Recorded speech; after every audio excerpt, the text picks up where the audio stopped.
নদিয়ার তেহট্টে তৃণমূল বিধায়ক তাপস সাহার ঘনিষ্ঠ হিসেবে পরিচিত ইতি সরকার। নিয়োগ দুর্নীতিতে নাম জড়িয়েছিল তাপসের। সেই সূত্রেই সামনে আসে ইতির নাম। এর আগে তার বাড়িতে তল্লাশিও চালিয়েছে সিবিআই। জিজ্ঞাসাবাদের জন্য বৃহস্পতিবার তাপস ঘনিষ্ঠ নেত্রীকে সমন পাঠিয়েছিল সিবিআই। দুপুর 12:30 নাগাদ তিনি নিজাম প্যালেসে সিবিআই দফতরে আসেন।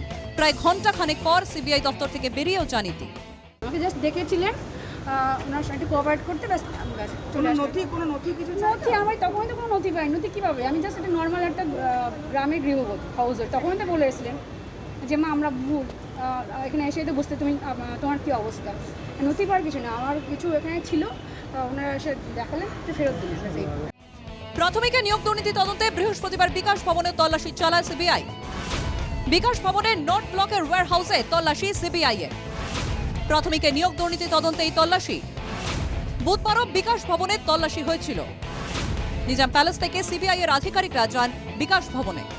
নিয়োগ দুর্নীতি তদন্তে সক্রিয় সিবিআই। বিভিন্ন জায়গায় চলছে তল্লাশি, চলছে জিজ্ঞাসাবাদ।